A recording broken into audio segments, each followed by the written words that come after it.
Welcome back for this exciting edition of Battle of the Ballads. We may have missed last week, but we are here with twice the fun to make up for it.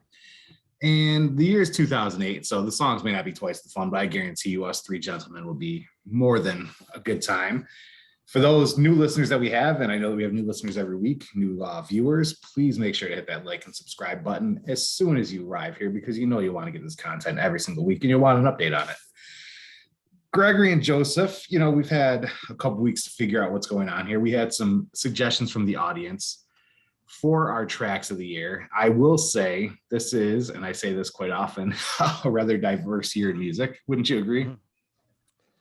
I was underwhelmed by this year as a whole, but I too was underwhelmed, but I was also reminded that certain songs came out that year that I thought either had already come out or came out way later. That's kind of where I found myself. But it was very diverse, and it's interesting. I'd mentioned being ADHD diagnosed 2 weeks ago. The next morning when I went to compile my list, I just had like the weirdest attacks. So I have some new random tangents, and I compiled a list of all the albums I had to go back through and listen to for this year. Almost none of those were fruitful, but I did listen to like 16 albums that came out this year, and I got maybe one song added to my list. So I was in the same boat because people would be like, oh yeah, this song. And so I'm like, oh, I forgot about that. And then I went through the album. Like, I remember buying this at like Media Play and then regretting instantly buying this at Media Play in terms of full albums. But we did have some solid suggestions. Ellen actually chimed in first this year. She gave us Pocketful of Sunshine from Natasha Bettingfield. Love Don't Live Here Anymore from Lady A. I guess that's what Lady Antebellum goes by now, is what I've learned after some lawsuits. And I had to do some digging to find out Lady A, and I found out I knew who the group was. They just got sued. So from there, we have Crush from David. No, didn't they get sued after they changed the name? They changed the name because of the association with Antebellum South. They changed it to Lady A, but there was already a Lady A performing, and they sued the band for the name, and then they ended up settling. Yeah, I think they got sued because they changed their name to Lady A. Was the first Lady A by chance a burlesque dancer? Because that just sounds like a perfect name for a burlesque. Like that's the top billing on that burlesque show is Lady A. I find it interesting to try and make it big with Antebellum South as your name, but it worked. You have to remember, half this country is insane. Ellen kept us alive with the American Idol artist. She gave us Crush from David Archuleta. And I Kissed a Girl from Katy Perry. She said, not a big fan of the song, but no, it was a big debut single. And then Apologize from Timbaland and One Republic, which I think everybody, their mother and grandmother, forget that was a part of Timbaland, and that wasn't just One Republic there and Ryan Tedder there. Ryan Tedder wrote so many songs over the last few years, including I think Halo came out there. He actually wrote that song too. Ryan Tedder was all over the radio that year without people knowing it. But so was Timbaland as the producer. Jeremiah Perry Hill gave us Usher, Love in This Club, or Beyonce, Single Ladies, Put a Ring on It, one or the other. Megan Otis, she said all of Kanye's, I think he's Yay as of today, 808's album. American Boy from Estelle, Womanizer from Britney, probably the biggest song of the year was Beyonce, Single Ladies. And she said, which wasn't that the video that made Kanye make a stink about it, the VMAs? It was indeed. He just had to finish. Sherry Nutter Timothy gave us Pink's Funhouse and Taylor Swift's Fearless albums. And so they're both in the 100% rotation, but Glitter in the Air would be the top song for her. And then Justin Zane. So this was by far our least amount of responses, by the way. Justin Zane gave us Rise Against, Re-Education Through Labor, The Killer, Spaceman, MGMT, Time to Pretend, Electric Feel, and Kids. He said it's a 3-song run recorded in Casadega, New York. Death Cab, I Will Possess Your Heart, Kings of Leon, Sex on Fire, Linkin Park, Given Up, Paramore Decode, and Matt and Kim, Daylight. So that rounds out our songs. And actually, that is the fewest responses I think we've had since week one. So either people are tired of us, this wasn't a good year, or the algorithm was off. But for those of you tuning in, thank you. And we look forward to more prompts in the future. So, Gregory, you often give us some great debuts that I forget even debuted that year. And then I go back and listen to them, and I just want to go back to those times. Who do you have for us this year? Well, and the debuts are really where I kind of went off the rails. So before we get into that, you guys know I have been tracking the self-titled third album. So I have a small list of self-titled albums from this year and what order they came in, because this is where my brain went. So I spent more time on this than I think the debuts. So the debuts might be skimpy, and I'd apologize, but we're bringing you free content, so screw off. But Simple Plan, they did follow the rule. This was their self-titled third, and this was the first one I saw. But Gavin DeGraw's self-titled album that year was his second. Three Doors Down was their fourth. And then as a fun sidetrack, the band All Girl Summer Fun Bands, this was their third album. It was not self-titled, but it was the first release off their self-titled label. So they created a label with the name that was their third album was released on. So I found that to be interesting. So yeah, I spent way too much time looking at all the self-titles and what order there were. There was a couple more, but these were the ones that I thought were the most fun because they were right there. But yeah, debuts, I think the biggest debut of the year, arguably, not even arguably, is the Adele. Yeah. I think the next album's bigger for her, but this is, of course, the start. Another big album, and especially because these guys have gone on to like take over both indie pop and pop music to an extent still this day, is the Vampire Weekend debut album was this year. Leaky Lee, her debut album was this year, but much like Adele, the second album is going to be much bigger. Really fun album, and it's a band that doesn't matter because they don't really exist ever, but there was a metal band called Gwen Stacy that released one album. And this is where my having to listen to things started, because I was like, let's hear what Gwen Stacy sounds like. They are probably like a below average generic metal band. They're not worth listening to ever again. Tallest Man on Earth debut album was this year.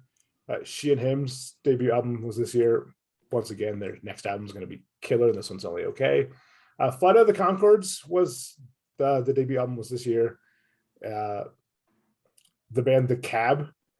Scarlett Johansson, who I knew sung, but I did not realize released a full album. I didn't realize she did until I was going through this. I was like, ScarJo? What? So I also took the time to listen to this one, and she has a similar thing to a lot of, I want to say, the more prestigious actresses out there. When they release an album, they kind of go with like a jazzy ballad album, and ScarJo did here. It kind of works with her voice, but it's also just super boring. I think Emmy Resum, who did the same thing with the jazz album, like, actually, I think I've listened to 3 of her albums and they're all fantastic. So yeah, she's really good, very talented. Yeah. Like ScarJo, it's a fun hobby she could do. Emmy Resum could have had a career in music, and I think that's the difference between the two of them there. Juliana Huff, who does more than dance, she did release an album as well. Fleet Foxes. Gavin Razda, believe it or not, it took this long for his debut album to be released. Love remains the same. But I mean, there's a reason he's still playing with Pearl Jam. So like that's Bush. Bush, yes. Although Gavin and Eddie Vedder would be a solid combo. They're the same person in my mind. One dated and cheated on Gwen Stefani, or married and cheated on Gwen Stefani, and the other didn't. That's the only difference between the two of them. I'm bringing in the hate with that one. Jacob Dylan's debut album. This is the first non-Wallflowers Jacob Dylan. He goes more with that folk singer, sounds a lot like his father. I only casually listened to it, but an on-again, off-again lady I was seeing at the time loved this album. So Scars on Broadway was this year. Noah and the Whale was this year. Another band that's just on here because of the name was Jaguar Love. So this is another album I went through and listened to. This is like a fun techno indie pop, and it is an album worth checking out. Lady Gaga's debut was this year. Ra Ra Riot is a band that I have seen live but have not ever really listened to. But it was a good show live. They were with Matt Costa. But yeah, great band to see live. Never really listened to an album, but they're out here anyway. Hollywood Dead, I feel like they were everywhere for a couple years after this. Whether they should have been or not is debatable, or not debatable. Amanda Palmer of the Dresden Dolls, her debut album was this year, and It's intense, just like Dresden Dolls. Man of Homer is just fantastic. Demi Lovato debut album was this year. Jennifer Hudson's, and only because of the name, because it's a Bootsy Collins side project, and if you try and track all this Bootsy Collins side projects, you'll never be able to get all their debut albums. But Science Faction was a fun name for an album that Bootsy did, and it's a weird sci-fi band, exactly what you would expect for Bootsy Collins. But yeah, those were the debuts I saw. A couple other albums worth mentioning. The New Kids on the Block released a new album in 2008. They did. It was not good. I missed it completely then, so I listened to it one night. The only song that even like I thought about throwing as a token on my list was the song they did with Lady Gaga. But even as a token, I couldn't throw it on there. And also Vanilla Ice released an album. I think it's called Vanilla Ice is Back, and it is a cover album. And then there's a reason why he started a show Flipping Houses shortly after that. Yeah, so if you ever wanted to hear Vanilla Ice cover Insane in the Membrane, or I think it's Fight the Powers, the Public Enemy song he does on here, but a lot of songs he should not be covering. Which I think the Fight the Power especially, I'm all for, of course, white allies standing up, but like covering that song is different. And there's another song that definitely should not have been covered by a band that I will get to when I get through my short list. So stop oppressing me. I'm a white rapper who made it because of that fact. Okay. So Joseph, you were unimpressed by this year. And Greg, awesome deep dive on those, by the way, because I now have some more stuff I have to listen to that didn't even come across my radar. Well, this year was kind of weird because overall I was less than impressed. Although I've previously talked about how I basically stopped listening to music in 2007 and just moved to listening to just the CDs that were already in my car. But I will say there were a number of albums that were released that are my favorite from that band. Like they're not my all-time favorite albums, but my favorite from those bands. And so I'll talk about those quite a bit. But my short list is pretty short. Natasha, Bettingfield, Pocketful of Sunshine has an interesting place in my heart just because when Caitlin and I were doing training before we went out to Thule, I don't know why that song came up because this would have been 10 years later almost.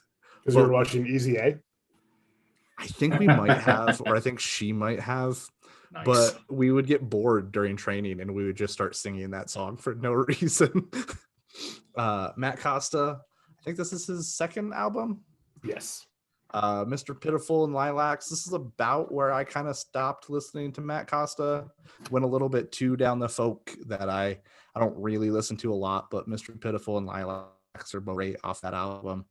Adele, which Gregory mentioned. Again, I'm not a huge fan of this album. I think the next one's much better, but Chasing Pavements came off of this one and really kind of set the stage for her. Tristan Prettyman's second album was this year, and I really dig Madly off of that album. Not a Surf, not one of my favorite Not a Surfs, but Weightless is a good song here. Flight of the Concords, which Gregory mentioned. I love Flight of the Concords. It was hard to narrow some down, but Hip Hopopotamus and versus Rhinoceros, Robots, and The Most Beautiful Girl in the Room are all absolute bangers. I love them. Panic at the Disco, this was a band I slept on at the time, but going back, this album, Pretty Odd, is absolutely amazing. And going back to a point I think Gregory made maybe last year or the year before when we did this about how dumb genres are. Panic got labeled as a pop punk band because their first couple of successful songs, right? Like I Write Sins Not Tragedy, but listen to that album and tell me what genre that is. I listened to the entire thing today and could not figure it out. There are more jazz, blues, and folk influences than there are punk influences on this record. And they're great. 9 in the Afternoon, Mad as Rabbits, She Had the World.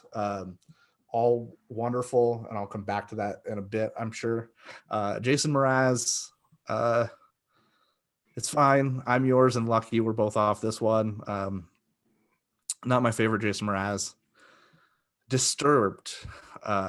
They came out with Indestructible this year, and this is my favorite Disturbed album. I know a lot of people probably would disagree with that, but give me Indestructible, Inside the Fire every day of the week. I put that up against any other Disturbed song.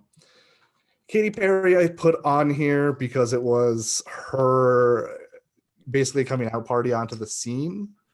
But when you go back and listen to this album, like her big two, I Kissed a Girl and You're So Gay, are really kind of problematic, right? But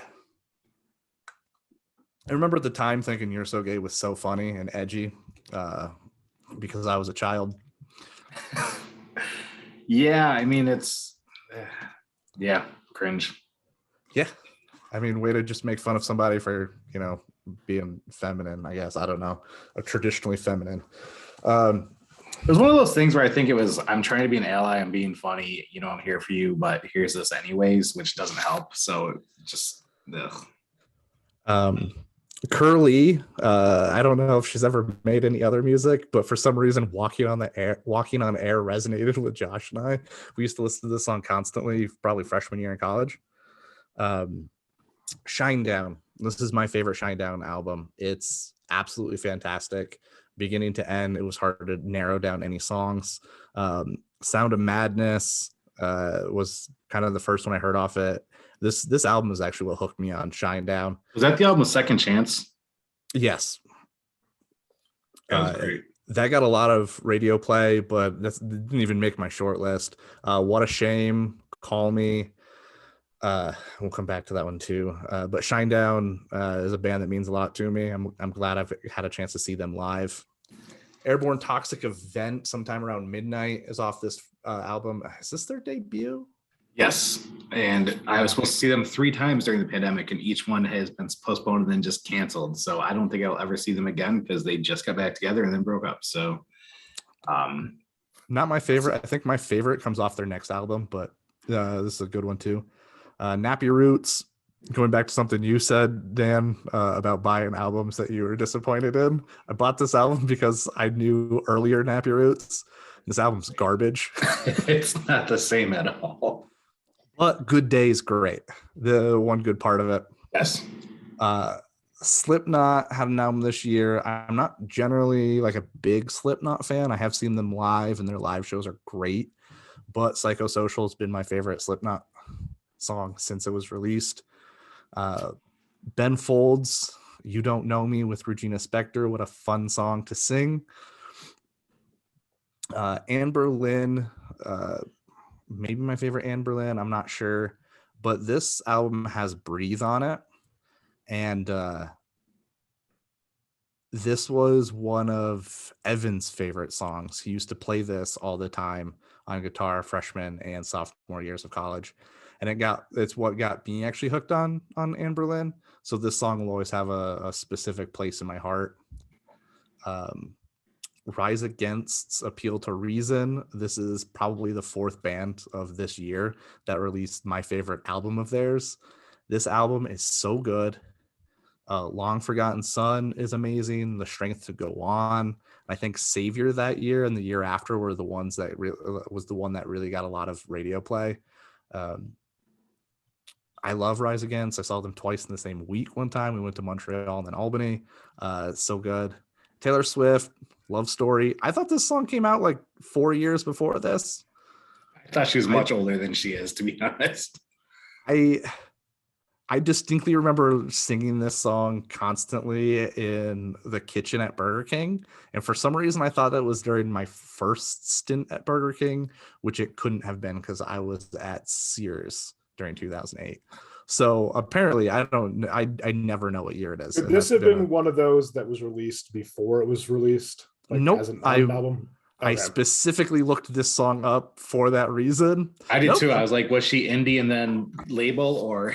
Nope. Apparently, it was just released September of 2008, which means it wasn't even till I was already at college when this song was released, which seems crazy to me. Yep, same.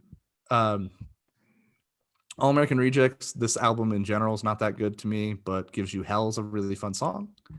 And The Killers' Spaceman is probably my favorite Killers song. This album, whatever, I could take or leave, but Spaceman's awesome. My short list was super easy to come up with this year. Starting with Panic at the Disco off that album.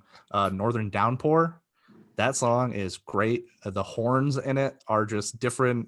I just love that song. And like I said, that album is just so good. Disturbed the Night was my alarm song for probably 2.5 years in college. It was my favorite thing to wake up to. It's heavy, it's fun, and it's the exact opposite of normally you're waking up. The night, waking up in the morning, perfect. Rise Against, going back to the Appeal to Reason album from Heads Unworthy, is probably my favorite Rise Against song off my favorite Rise Against album, so obviously it had to be in there. But my song of the year is Shinedown, If You Only Knew. It's my favorite Shinedown song, and it's beautiful. The vocals are great. The guitar riffs in it are beautiful. I absolutely just love it so much. Actually, that's the one song that put them on the map for me, but that also put their vocalist, I'm blanking on the name right now, kind of on my radar at that point, because the vocals on that song are absolutely incredible. It reminded me a lot of Chris Cornell, to be honest, and really solid stuff there. Yep, my absolute favorite song by them. Nice track. Thanks. Very eclectic list too, which is awesome. Gregory, my friend. Brent Smith, that's his name. Yes. Sorry. Continue. I feel like an ass for not remembering it. You're an ass for many reasons, Stan. Indeed, I am. Indeed, That's I am. Not true at all. Like the nicest person on the world. Oh no, let's take the other moniker. I'll be the ass.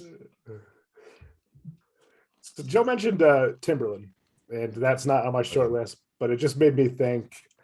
Dan mentioned Timberland. I didn't know. Oh, Dan mentioned Timberland. Sorry, one of you guys mentioned Timberland, and it got me thinking that Rob Hervella, the music critic who now works at The Ringer, does a podcast, 60 Songs that define the 90s. And a couple weeks ago, he did Aaliyah, which is what I found out. It's actually Aaliyah, not Aaliyah.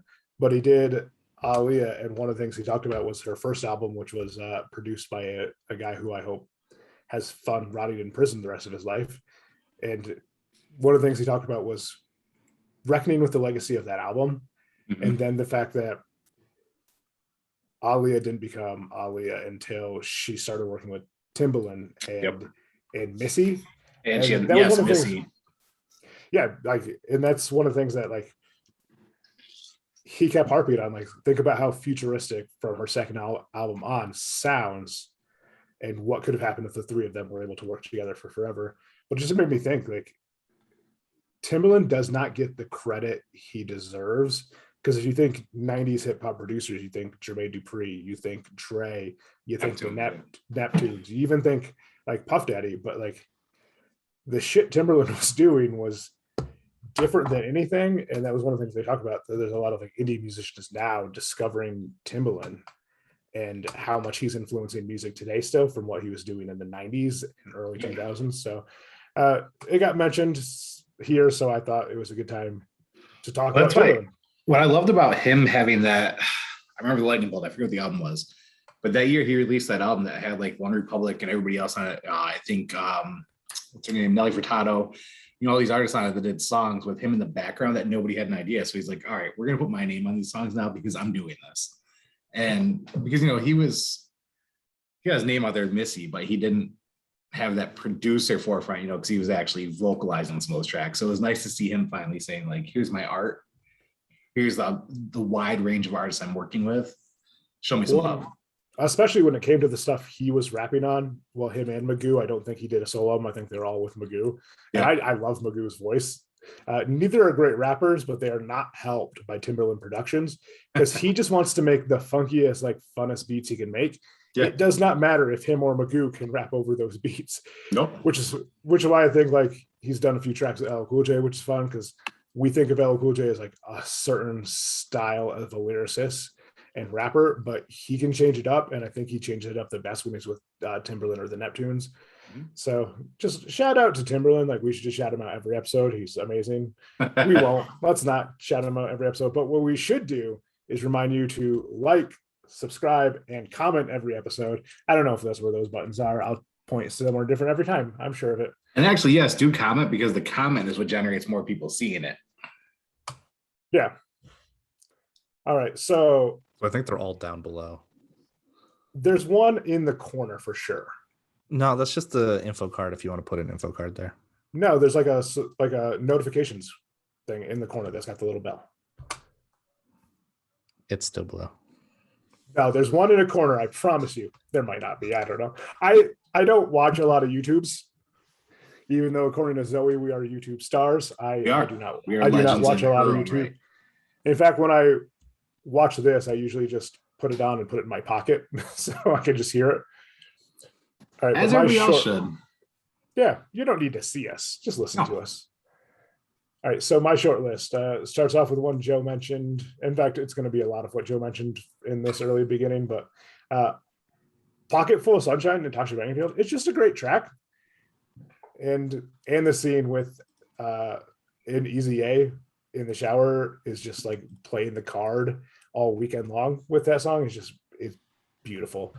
Joe mentioned Matt Costa and those same two tracks, Mr. Pitiful and Lilacs. What he forgot to mention, though, is that is the best 2-track run of the year. They're the first 2 tracks to open. Later in that album, Trying to Lose My Mind, I love as well.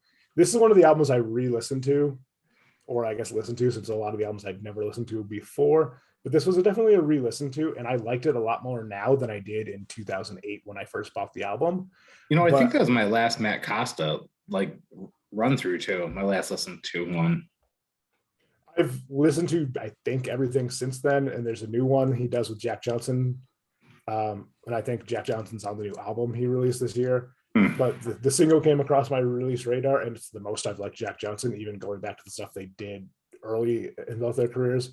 And it was kind of a return to form for Matt Costa, because as Joe mentioned, he's gone a little more folk. But this one was like, this felt like, and maybe it's because he was Jack Johnson, but this felt like you could hear the old Matt Costa guitar riffs in there and everything. So nice. That was good. Made me excited to check out the new album, which I haven't done yet. But yeah, re-listening to this, I liked it a lot more than I did in 2008. But these were the 3 tracks I definitely know I liked in 2008. So I left it at that. Vampire Weekend, the first of a few debut albums that'll probably make this list. Oxford Comma, which I think everyone heard. It was everywhere. It was in all the soundtracks. And then one, Blake's Got a New Face, another one that was kind of like everywhere as well. Just a really fun album. I don't think it's as good musically as I did back then, but it's still fun to listen to. Joe mentioned Not a Surf, and much like him, this isn't my favorite album, and it's kind of hard because I think the 2 albums before this were both pretty flawless from Not a Surf. Really solid album to listen to, like front to back. Joe mentioned Weightless, the one for me. The film does not go round was great. So, and I think those are the 2 best tracks off the album, but there are a couple other ones that are definitely worth listening to. The Black Keys, I think this is when they first work with Danger Mouse. And this is when I think Strange Times and I Got Mine sound kind of like their biggest album brothers. So this is we're starting to hear what's coming from Black Keys. Joe mentioned I Kissed a Girl, but Hot and Cold was my favorite Katy Perry of that year. They're not great songs, but they're fun songs. And I think that's like Katy Perry's wheelhouse, is not great, but fun to listen to. and good for her. I think she's said recently a comment about not being upset she hasn't won Grammys. Like, good for her. Also, like, the Grammys are terrible. Like, celebrate the big milestone victories, but when Beck finally won Album of the Year, it was like his 7th best album. So, and Beyonce definitely should have won that year. So, but good for Beck for getting an Album of the Year. Tilly and the Wall, who I'd mentioned a lot, talking about last year, they had another album. They also had a couple songs that were released like overseas that weren't on this album that were great. Heartbeats, Alligator Skin, and Beat Control, which was one of those that's bonus track on a few overseas releases, but those are all great tracks from that. Yeah, from them. She and Him, that was the other one that's a song that definitely shouldn't have been recorded, as they did a cover of Swing Low, Sweet Chariot on this first album. Yeah. And a bad move. I don't know if it was Deschanel or M. Ward's call, or if it was like a record label thing, but bad look for the two of them, which is unfortunate because the album's pretty solid, not great. You Really Got a Hold on Me, another cover, but they do wonderful covers. Even when they're ill-advised, they still sound good, but you want to never listen to them. But yeah, You Really Got a Hold on Me is my favorite track off this one because I love M. Ward's voice. Not that Zoe Deschanel doesn't have a great voice and M. Ward produces perfectly for it, but anytime it's the two of them together on a She and Him record, it's going to be that much better. Dead and Gone, T.I. and Justin Timberlake. I think there was a couple years you could not avoid this song on the radio. Yeah. Ups and Downs on T.I. as a person, but this song is fantastic. John Legeren featuring Andre 3000, Greenlight, was a really solid track. Mentioned Beck just a minute ago. This album is not better than the one that won a Grammy, but Modern Youth was this album, and it was pretty solid. The two best being Volcano and Youthless. And the thing about those two tracks, if you're not familiar with the Beck discography, just kind of know that every album sounds a little bit different. You could tell someone that Volcano or Youthless are on 5 or 6 different albums of Beck's, and you'd believe it. Like they could fit into something where he's more singer-songwriter. They could fit into something where he's going like full crazy. Like they just fit into anywhere on his discography, I think. Mentioned The Faint with Dance Macabre. I've mentioned Faint a few times, but this was my favorite album from them. The Geeks Were Right. So Get Seduced, The Geeks Were Right, Machine in the Ghost, which is always a hard one to say because I want to flip those words, and Fulcrum and Lever is the best 4-track song of the year because those are the opening 4 tracks and there was no way to break them down to a 3-track for me. This whole album is nearly flawless. If you like fun, awkward, geeky techno pop, this is an album for you. Joe mentioned Fly to the Concords. A Kiss Is Not a Contract and Robots might be my favorite 2 off that album. And Robots mostly because since it's about the robot uprising in the year 2000, makes me think of the old Conan skit. So that's why that is there. TV on the Radio had a pretty solid album this year. Not maybe my 3rd favorite of theirs, but Make Love All Night and Dancing Shoes are the 2 favorites off that. And for another debut album, Leaky Lee, Dance, Dance, Dance, and Lil Bit are my 2 favorites off that. My short list. Joe mentioned You Don't Know Me. This is not my favorite Ben Folds album. It's any Ben Folds album is fun to listen to, but You Don't Know Me featuring Regina Spektor is just amazing. I think it's Letterman they appeared on, and she just went all out on that Letterman. We had it on our DVR for forever. My dear friend Megger recently sent me a YouTube clip of that performance because we watched it so much when we were living in Orlando. It was just great. Even when you see him, the bassist will sing the Regina Spektor parts, and he gets his full Regina on for it too. So even that's fun. The Faint, my favorite track, maybe my favorite track off that, but Battle Hymn for Children is just fantastic. It was honestly, I listened to this album 2 or 3 times to try and figure out which one was going to make my short list. Tilly in the Wall, Pot, Kettle, Black, another one that's hard to say because you want to say it how you've always heard that phrase. But this, like Tilly in the Wall, is just fun indie pop stuff with some dancing vibe to it. This is just a straight up punk rock song. This is if every punk rock band was angry and had a tap dancer that was angry, this is what you would get. And it's brilliant. And then Bowie from Flight of the Concords, only because R.I.P. Bowie. It's a fun homage / parody for Bowie from the 2 guys. And my song of the year, Amanda Palmer, Runs in the Family, which is just this, I think it's like a 6.5-minute song. It's long, it's intense, it's gothic yet dancey. Everything Amanda Palmer is just brilliant at. It's just the whole album was good, but this is the one. Well, I actually have to listen to that because I don't know that one. So you threw me for another one, Gregory. Excellent list. Sometimes I just want to get weird with it. And I think when I went to Chicago to see Spoon, which I've mentioned so many times during this, but my friend Nicole did make some mixes, and one of the mixes she made was performances from a Chicago radio station, and it was a couple like live tracks from Atmosphere from the radio station, and then this particular track from Amanda Palmer, which was my first introduction to Amanda Palmer, and it was just so intense. I was hooked. So shout out to Nicole for bringing us indirectly the song of the year for this year for my. I dig it. My list is the shortest list I've had yet, actually. And part of that is because I crossed out what other people said, but the other part is it was easier for me to narrow it down this year. I had 1, 2, 3, 4 from Plain White Tees, riding high on that success of their first album, along with being on Greek. Ryan Leslie came out and nobody knew him, but he had this song Addiction that was absolutely great. He's another kind of wearing two hats guy in the R&B field that I absolutely fell in love with when I heard all of his music. Darius Rucker gave us some music that I guess is referred to as country, but it just still sounds like Hootie to me. But he had All Right, Don't Think I Don't Think About It, Forever Road, It Won't Be Like This for Long. But some really great songwriting. So if it is being seen as country, it's actually some well-written country instead of I drove my truck and here I am at a Walmart to dance around a sign, kind of thing. Some actually really smart music. Thriving Ivory gave us Angels on the Moon. That's one of those albums that the second I heard it, I went and bought it. And I said, oh, well, this album sucks. But that song was really good. I really enjoyed that. The Juno soundtrack, Anyone Else But You from Moldy Peaches.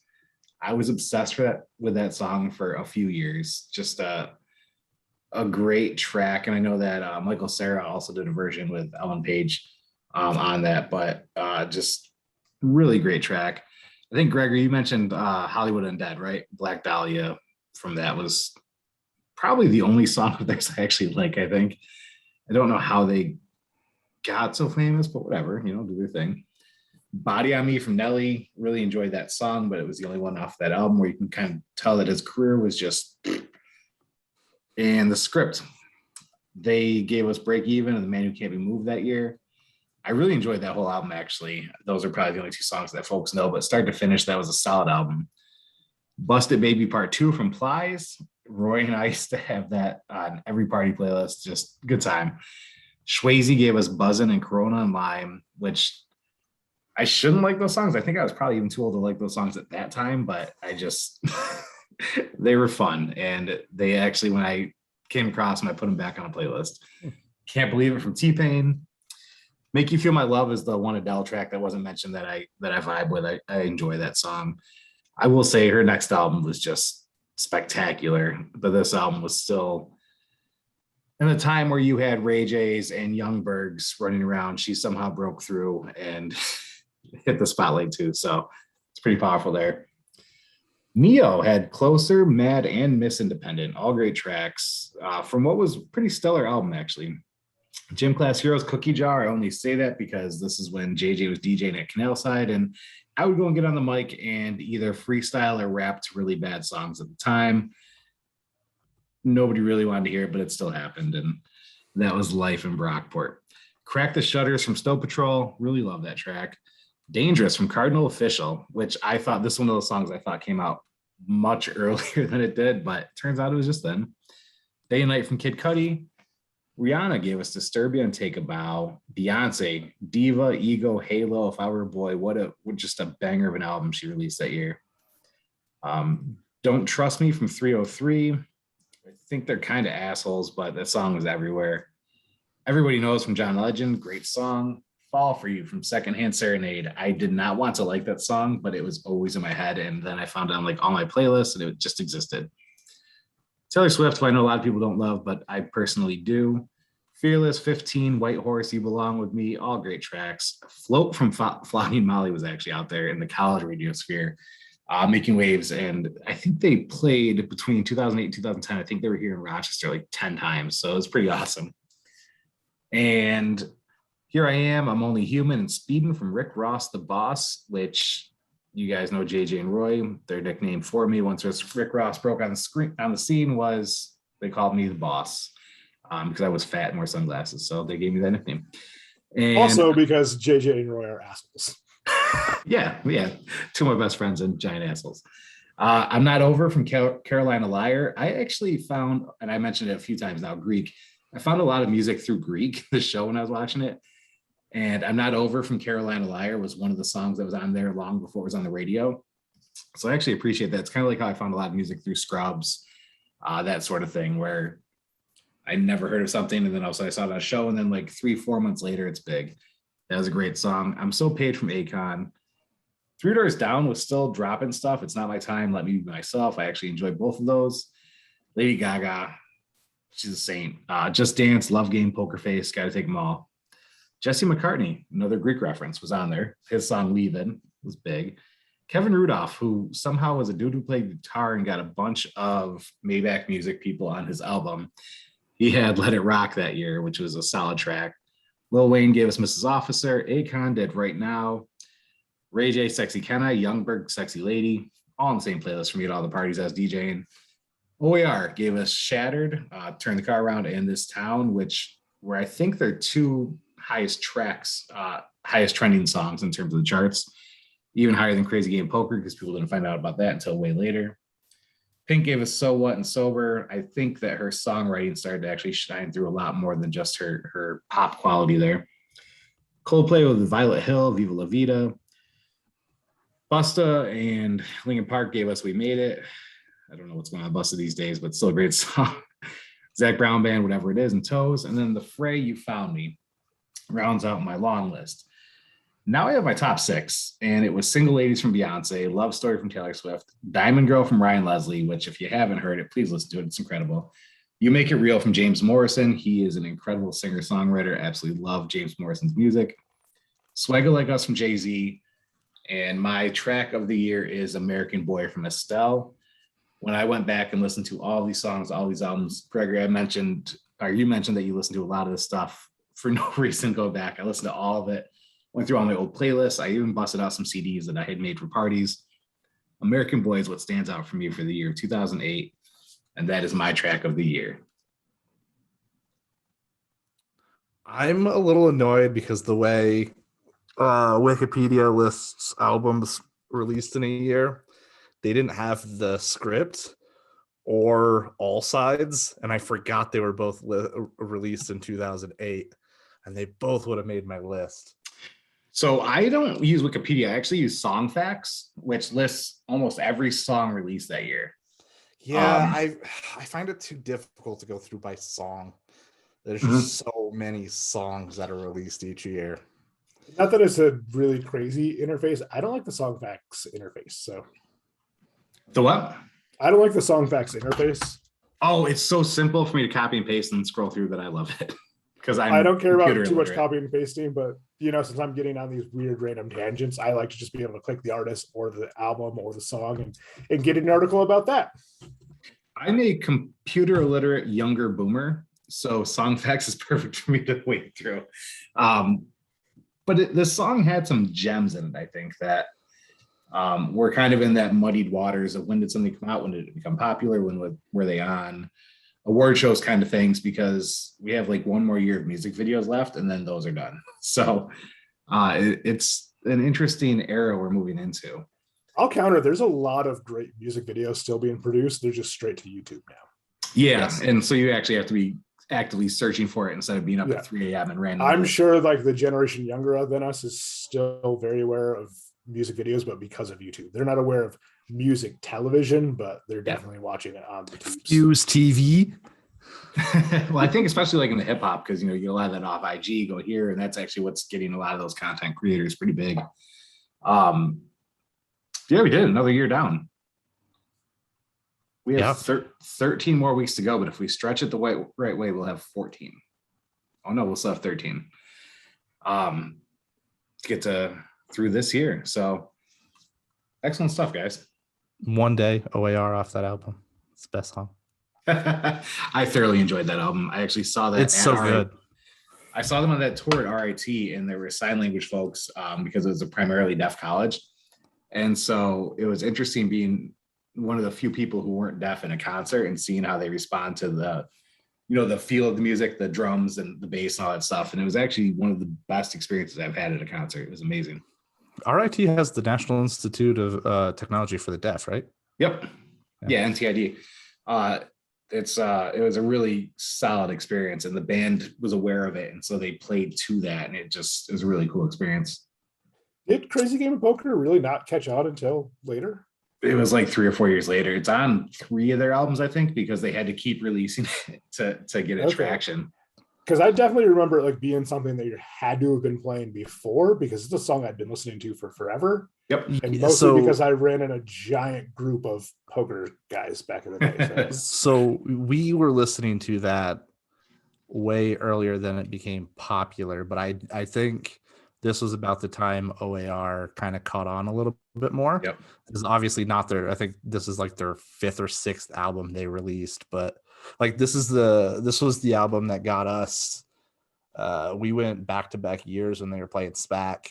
And I think between this and I think the one right before this that has Love and Memories on it. No, well, yeah, I mean it does, but Heard the Word. Yep. That was like the first OAR song I could really remember being like listening to regularly.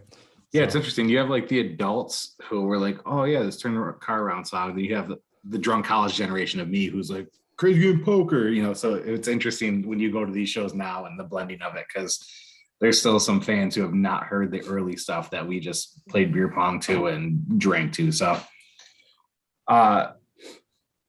any shout outs, folks? Yeah, I have a shout out for your upcoming Greek Love Fest podcast. I can't wait to start listening to that. Incredible show. No, go ahead, my friend. I am working on starting a new podcast, so I have a request for everyone. It's going to be just me. Nothing is going to be thought about or rehearsed beforehand. It's just going to be random thoughts from my head.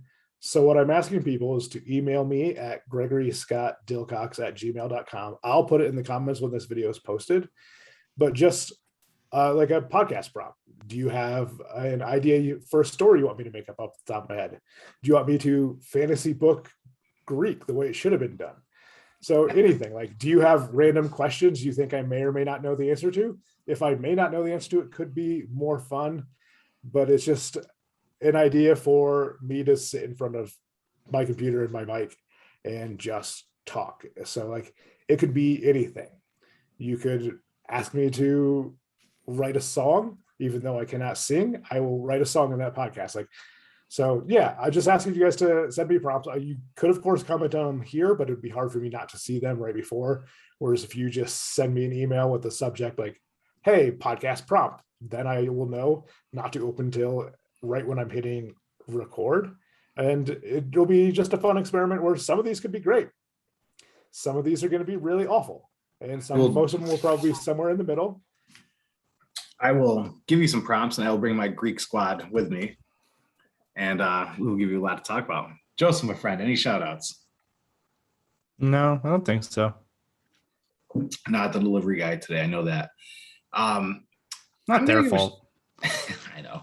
I'm going to give a shout out to my daughter, actually, Zoe, who not only started her own channel or program on her channel, 5 pages a day, where she wants to get other kids to learn to read with her through comic books, but she halted footage until she got proper lighting and mics because it wasn't the right quality she wanted to share with the world. So to Zoe, thank you for being so thoughtful with that. And she will not listen to this. She doesn't care about any of this because it's not Olivia Rodrigo. And I don't blame her because Olivia's great. So shout out to my daughter for trying to make it big, but not like the YouTubers who are like, "I'm going to dump cereal on my face," but she's trying to teach literacy to other kids. And my heart couldn't be fonder about that. So kiddo who will never see this, other people will, and they will look at your 5 pages a day and sit down with their kids and read some comic books and learn how to read. That's really cool. Gentlemen, we got 2009 next. I did a preview. So far, I don't really care about that year. But I mean, like I said, I stopped listening to music in like 2007. So like I have some full albums I listened to a lot that came out, but like I have a feeling I'm not gonna care in the slightest about 2009. so the interesting thing looked is, ahead. what's that? I haven't looked ahead, but there's at least 2 albums in 2009 I know for sure I'm excited about. So Yeah, there are a few. I reached out to a friend who is thoroughly into music, a lot of the same music I am as well, and we've put together playlists over the years. And so I said, do you want to come around like one of these years? And he's like, what year are you on? And I told him, he said, no, I think I stopped listening to music in 2000. So it's interesting. So I'm hoping we get some good comments this week. Gentlemen, thank you for joining me once again. And a lot more bangers there. And I'm actually deciding I'm going to go back through on the playlist and fill them all in at the end because I'm saving everything on my computer. That way I can do my due diligence on the research and kind of get stuff going. So, gentlemen, I appreciate you. It's been another great episode. And until we meet again. Remember to your stuff on the playlist. That's the word I was looking for. It's available on Spotify on the playlist, and we will share that in the comments when we post the video. Yeah, Gregory, Joseph. Thanks for having us, Dan. Remember, folks, like, subscribe, whatever else, share, comment. And give Gregory some feedback for upcoming podcasts for his. And in a couple weeks, we'll get into No Coast Defender. So, gentlemen, look forward to meeting you next week. Definitely.